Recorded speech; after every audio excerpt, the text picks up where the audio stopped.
사랑하는 여러분, 우리는 지난 어린이 주일에 어린아이를 세우시고 낮아짐을 말씀하시는 예수님을 보았습니다. 어버이 주일에는 룻의 머무는 사랑을 통해서 부모 공경을 들었습니다.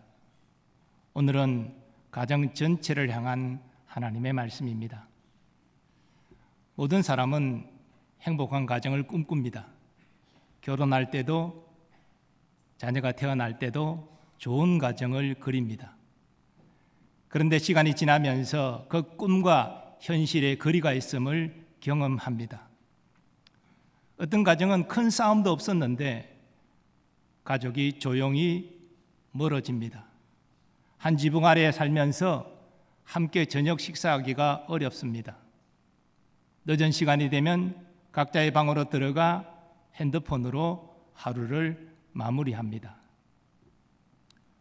혹시 우리 가정이 이런 모습은 아닙니까? 우리는 대화를 잘하면, 많은 시간을 함께 보내면 가정이 나아질 것이라 생각합니다. 그래서 대화법 책을 읽기도 하고 가족여행을 떠나기도 합니다. 그런데 시 좋아지지 않습니다. 노력대로 세워지지 않는 것이 우리 가정입니다. 많은 방법을 쓸지라도 뿌리가 약하면 흔들립니다. 우리 가정의 중심에 무엇이 있는지가 중요합니다. 오늘 본문은 그 답을 보여줍니다. 골로새서 3장은 그리스도 안에서 새롭게 된 삶을 증거합니다. 바울은 먼저 교회 공동체의 신앙을 다룹니다. 그리고 이어서 18절부터 가정의 시선을 옮깁니다. 이 배치가 중요합니다. 가정에 관한 말씀이 신앙 공동체에 관한 말씀과 붙어 있습니다. 가정도 교회 공동체도 신앙의 자리입니다. 즉 믿음으로 살아내야 될 곳입니다. 당시 그리스 로마 사회에서 가부장 중심의 가정 질서가 있었습니다. 가장의 절대 권위 아래 아내도 자녀도 노예도 일방적으로 복종하는 구조였습니다. 그러나 바울은 이 틀을 바꿉니다. 가정의 각 관계에 서로를 향한 책임을 부여합니다. 믿음의 가정이 세상과 다르다는 것을 분명히 합니다. 바울은 먼저 아내들에게 명합니다. 18절을 함께 읽겠습니다. 시작. 아내들아 남편에게 복종하라. 이는 주 안에서 마땅하니라. 당시 사회에서 아내의 복종은 당연한 일입니다. 그러나 바울이 명하는 복종은 강제로 굴복하라는 뜻이 아닙니다. 스스로 복종하는 자리를 잡으라는 뜻입니다. 아내가 복종하는 근거는 남편의 우월함이 아니라 주 안에서 마땅하니라입니다. 바울은 곧바로 남편들에게 명합니다. 19절을 읽습니다. 시작. 남편들아 아내를 사랑하며 괴롭게 하지 말라. 당시 가장에게는 이런 제한이 없었습니다. 그러나 바울은 남편의 권위에 경계를 세웁니다. 사랑하며 괴롭게 하지 말라. 두 명령은 하나로 묶여 있습니다. 당시 사회에서 남편에게 아내를 사랑하라 명하는 자체가 급진적입니다. 동시에 남편은 아내를 괴롭게 하지 말아야 합니다. 괴롭게 하는 것은 쓰게 하다는 뜻입니다. 물리적 폭력만이 아닙니다. 바울은 남편의 냉담과 무관심, 또 쌓여가는 쓴 감정까지 배제할 것을 명합니다. 바울이 남편에게 아내에 대한 사랑과 절제를 동시에 명령한 것은 당대 가정 질서를 완전히 바꾸는 것입니다. 다음으로 바울은 자녀들에게 명합니다. 20절을 함께 읽습니다. 시작. 자녀들아 모든 일에 부모에게 순종하라. 이는 주 안에서 기쁘게 하는 것이니라. 모든 일에 순종하는 것은 골라서 순종하는 것이 아닙니다. 삶 전체로 순종하는 것입니다. 이 명령은 새로운 것이 아닙니다. 하나님이 이미 십계명을 통해서 부모 공경을 명령하셨습니다. 자녀의 순종이 부모를 기쁘시게 합니다. 더 나아가 주 안에서 기쁘게 하는 것이 됩니다. 원문은 주께서 기뻐하시는 일이라는 뜻입니다. 바울은 아버지들에게 또 명령합니다. 21절을 읽겠습니다. 시작. 아비들아 너희 자녀를 노엽게 하지 말지니 낙심할까 함이라. 여기서 아비는 아버지만을 의미하지 않습니다. 바로 앞 20절에서 자녀들아 부모에게 순종하라 했으니 이 경고는 아버지와 어머니 모두에게 주어지는 것입니다. 부모는 자녀를 노엽게 해서는 안 됩니다. 노엽게 하다는 것은 화나게 하는 것을 넘어서 매일 반복되는 자극과 압박까지 포함합니다. 지나친 기대, 끊임없는 비교와 억압, 이런 것들이 자녀의 마음을 상하게 합니다. 그 끝에 오는 낙심은 마음을 무너뜨리고 의욕을 잃게 합니다. 부모의 권위가 자녀의 마음을 꺾어서는 안 됩니다. 본문에는 가정의 두 관계를 꿰뚫는 핵심이 나옵니다. 주 안에서입니다. 18절은 아내의 복종이 주 안에서 마땅하다고 합니다. 또 20절은 자녀의 순종이 주 안에서 기쁘게 하는 것이라고 말합니다. 바울은 가정의 관계를 사회의 정한 규칙이나 사람이 행할 도리로 말하지 않습니다. 주님의 뜻으로 말합니다. 모두 가족 관계가 주의 뜻 안에 설 때에 비로소 하나님이 원하시는 가정이 됩니다. 그러므로 주 안에서라는 말은 형식적으로 꾸미는 말이 아닙니다. 그리스도 안에서 새 사람답게 주님의 뜻을 따라 살라는 명령입니다. 가정의 관계가 주의 뜻 안에 놓일 때에 복종은 굴종이 아닌 신뢰가 되고 사랑은 감정을 넘어 헌신이 됩니다. 순종은 억지가 아닌 공경이 되고 권위는 굴림이 아닌 섬김이 됩니다. 바울은 가정의 각 관계에게 서로 다른 명령을 주었습니다. 부부에게, 자녀에게, 부모에게. 그런데 오늘 우리의 가정은 어떠합니까? 노력은 많은데 뿌리가 흔들리고 있지 않습니까? 가정을 세우는 것은 더 좋은 방법이 아닙니다. 더 깊은 뿌리입니다. 하나님은 우리의 가정을 새롭게 하기를 원하십니다. 이제 본문의 첫 번째 대지를 함께 선포하겠습니다. 시작. 하나님은 부부가 복종과 사랑으로 하나 되게 하십니다. 바울은 아내에게 복종을, 남편에게 사랑을 명했습니다. 남편에게 아내를 괴롭게 하지 말라는 금지까지 덧붙였습니다. 사랑하라는 명령만으로는 부족합니다. 그래서 쓰게 하지 말라는 제한까지 세웠습니다. 아내의 복종은 남편의 사랑 안에서 신뢰가 됩니다. 남편의 사랑은 아내의 신뢰 안에서 헌신이 됩니다. 주님은 복종과 사랑을 따로 명하지 않으셨습니다. 서로를 살리는 길로 함께 주셨습니다.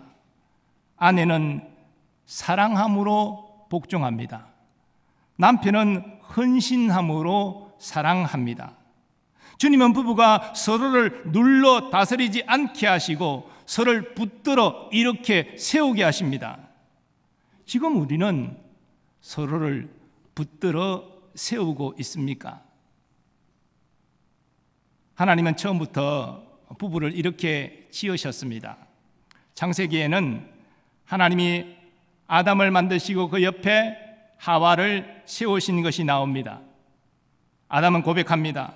이는 내 뼈 중에 뼈요 살 중에 살이니라. 그리고 하나님은 선언하십니다. 이러므로 남자가 부모를 떠나 그의 아내와 합하여 둘이 한 몸을 이룰지로다. 부부는 태초부터 한 몸 된 관계입니다. 처음부터 따로 살도록 지어진 관계가 아닙니다. 하나님 지금 부부가 한 몸으로 돌아오기를 간절히 기다리십니다. 지금 우리의 현실은 어떠합니까? 어떤 부부는 식탁 앞에서 서로 얼굴을 바라보지 않습니다. 서로 말로 상처를 주고받다가 등을 돌리고 있습니다. 그러나 어떤 부부는 퇴근 후에 오늘 어땠어? 힘들지 않았어? 이렇게 한마디로 서로를 품어줍니다. 사실 사랑은 거창한 것이 아닙니다. 하루를 마무리하는 끝에 건네는 한마디가 부부를 행복하게 합니다. 그리스도께서 먼저 우리를 사랑하셨기에 우리도 먼저 손을 내밀 수 있습니다. 부부가 서로를 붙드는 손은 그리스도의 사랑에서 나옵니다. 오늘 저녁 배우자에게 먼저 한마디를 건네십시오. 고마웠던 것을 말하고 미안했던 것을 표현하십시오. 그리고 상대의 말을 경청하고 공감해 주십시오. 5분 정도면 됩니다. 그 5분이 부부의 하루를 행복하게 바꿉니다. 주님은 부부가 복종과 사랑으로 하나 되길 원하십니다. 그러므로 우리는 오늘 배우자를 향해 먼저 손을 내밀겠습니다. 이제 두 번째 대제입니다. 같이 선포합니다. 시작. 하나님은 자녀의 순종과 부모의 절제로 가정의 질서를 세우십니다. 바울은 자녀에게 순종을 또 부모에게 절제를 명합니다. 자녀의 순종은 가정의 질서를 세웁니다. 또한 부모를 공경하는 자녀가 가정을 든든하게 만듭니다. 그러나 자녀의 순종은 혼자 자라지 않습니다. 절제된 부모의 건의 아래서 그 순종이 자랍니다.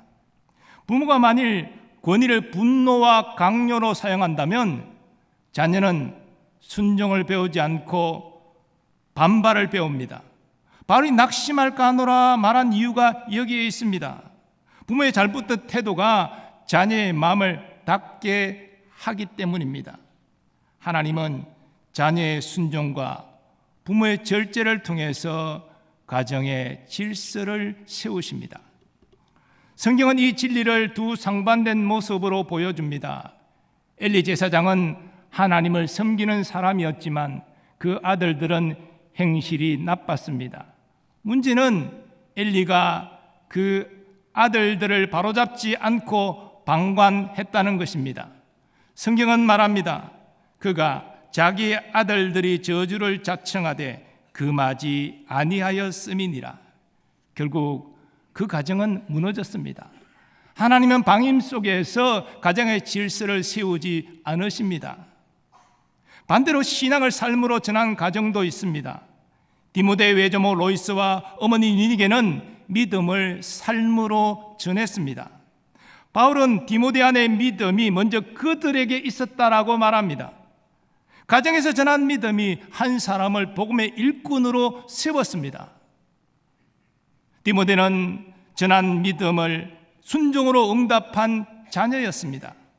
오늘도 자녀의 순종과 부모의 절제로 가정의 질서를 아름답게 하나님이 세워가십니다. 그러므로 자녀들에게 말합니다. 부모님에게 순종하십시오.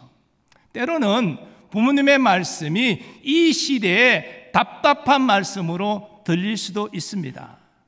그러나 여러분, 부모님이 여러분을 지극히 사랑하신다는 것을 생각하십시오. 부모님이 여러분보다 더 오랜 세월을 살아오셨다는 사실을 생각하십시오. 그래서 그 말씀을 가볍게 여기지 마십시오. 여러분의 순종이 부모님을 세웁니다. 여러분의 공경이 가정을 든든하게 합니다. 오늘 부모님께 감사를 표현하십시오. 한 통의 문자로도 좋습니다. 그 감사의 표현이 부모님을 기쁘시게 합니다. 또 부모님들에게 말합니다. 자녀에게 순종을 요구하기 전에 먼저 자신의 말과 행동을 돌아보시기 바랍니다. 나의 기대가 자녀를 세우고 있습니까? 자녀를 낙심케 만들고 있습니까? 자녀가 부모 앞에서 입을 닫기 시작했다면 관계에 이미 문제가 생긴 것입니다. 그때 필요한 것은 절제와 인내입니다. 부모의 절제가 자녀를 순종으로 이끕니다. 부모의 인내가 자녀를 돌아오게 만듭니다. 절제는 하고 싶은 말을 줄이는 것을 넘어서 격려의 말을 건네는 것입니다. 오늘부터 자녀에게 기대를 말하기 전에 격려를 하십시오. 나는 네가 참으로 자랑스럽다, 이 말을 하십시오. 자녀가 순종하게 될 것입니다. 주님은 우리 가정을 끝까지 포기하지 않으십니다.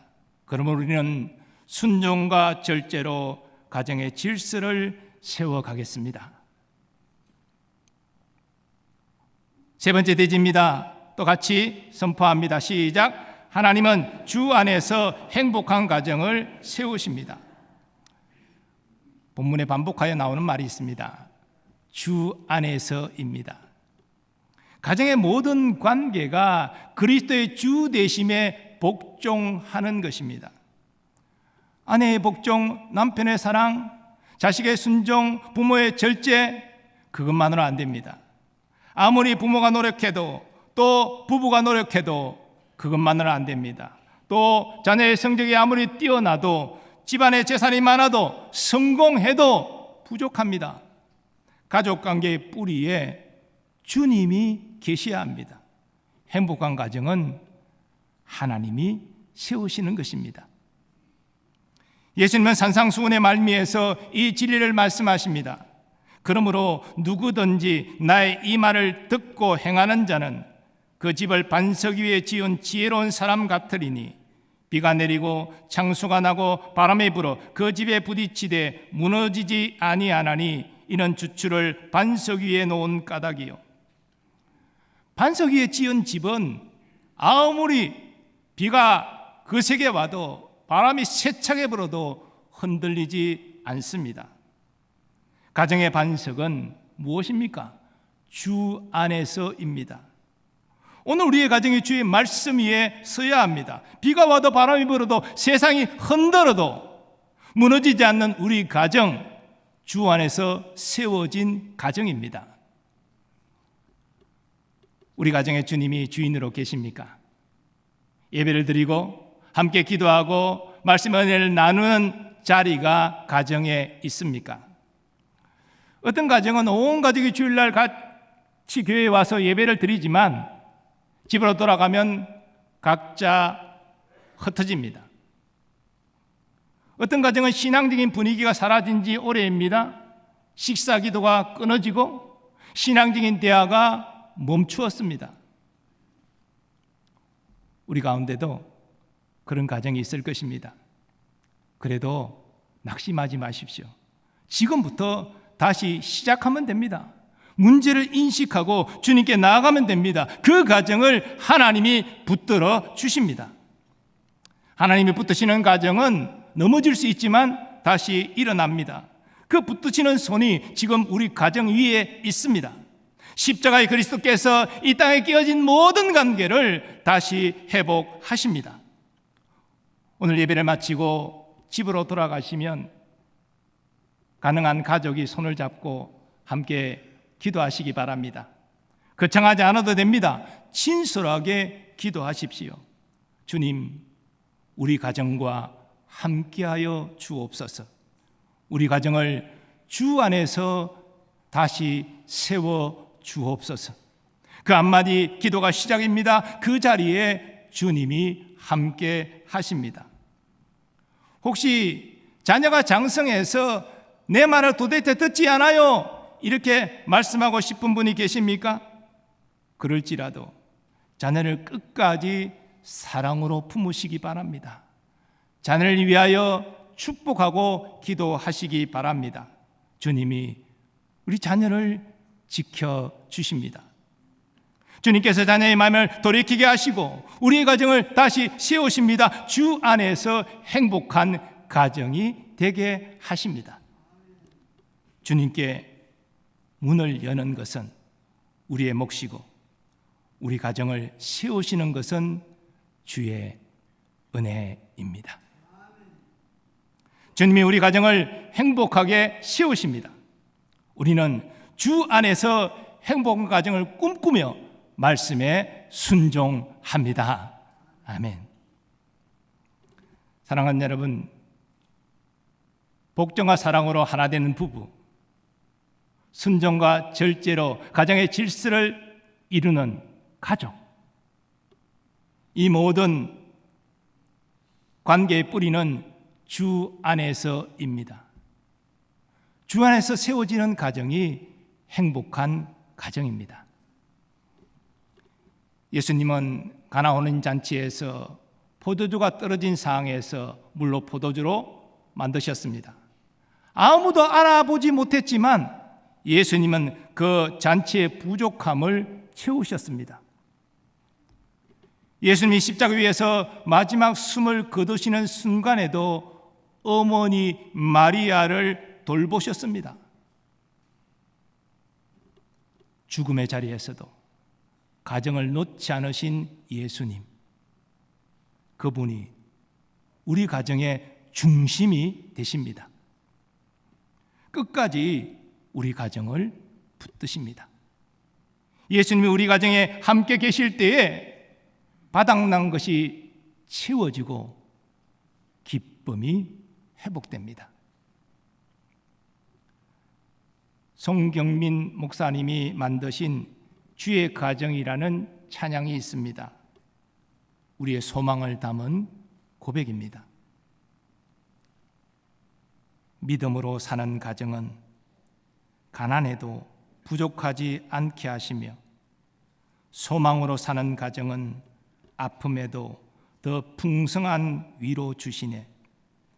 마른 떡 하나에 화목하고 함께 살아가며 감사하며, 고난이 올 때 기도하는 가정 하나님 돌보시네.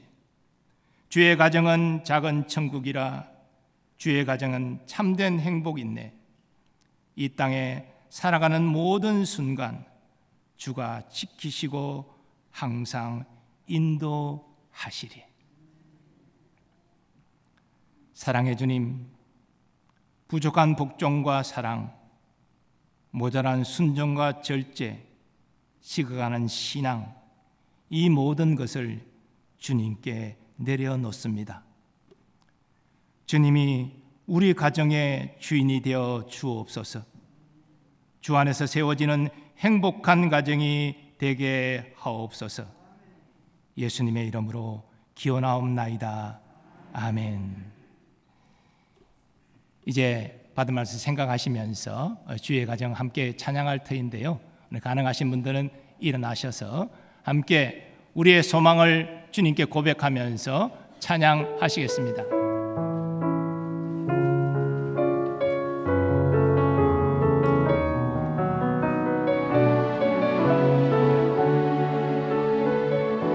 믿음으로 사는 가정은, 믿음으로 산 가정은 가난해도 부족하지 않게 하시며, 소망으로 사는 가정은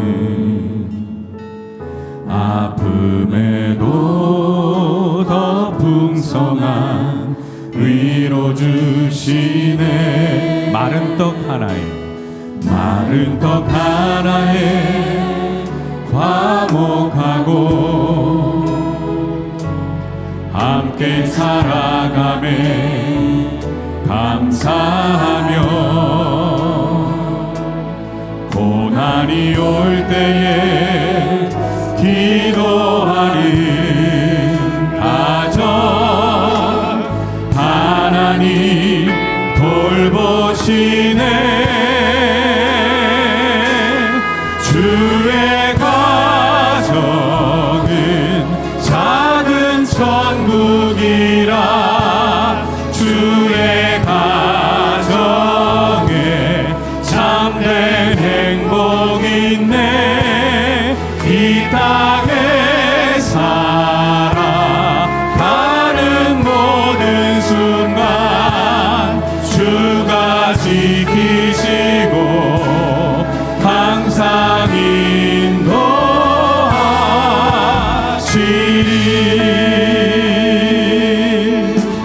믿음으로 사는 가정은 믿음으로 사는 가정은 가난에도 부족하지 않게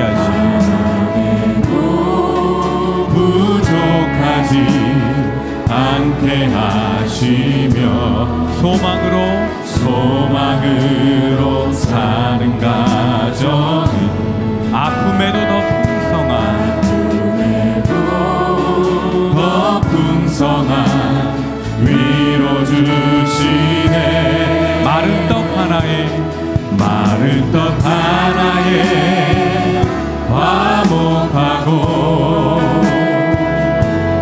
함께 살아가며 감사하며 고난이 올 때에 기도하는 가정 하나님 돌보시네. 주의 가정은 작은 천국이라 주의 가정에 참된 행복이 있네. 이 땅에 살아가는 모든 순간 주가 지키시고 항상 인도하시니. 주의 가정은 작은 천국이라 작은 천국이라 주의 가정에 참된 행복이 있네. 이 땅에 살아가는 모든 순간 주가 지키시고 항상 인도하시니.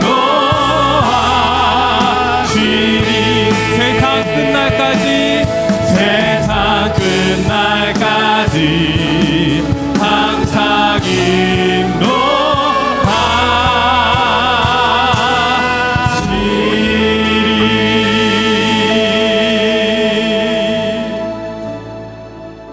이 시간 말씀 의지하여 함께 기도하기를 원합니다.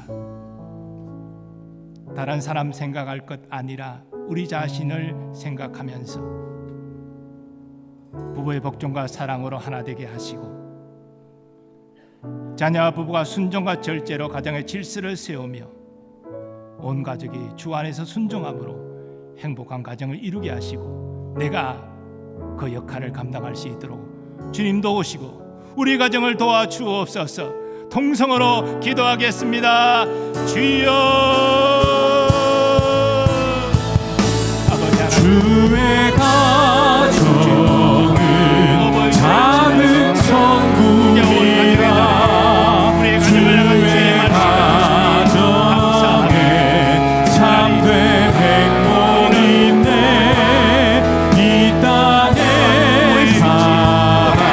살아가는 모든 순간 주가 지키시고 항상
예수 그리스도의 은혜와 하나님 아버지의 무한하신 사랑하심과 성령님의 역사하심과 교통하심이 주 안에서 행복한 가정을 이루기를 꿈꾸는 모든 주의 백성들의 삶의 범사 위에 이 나라와 이 민족과 세계 복음화를 위하여 헌신하는 선교사님들의 삶과 사역 위에 이제로부터 영원까지 함께 하시기를 간절히 축원하옵나이다. 아멘.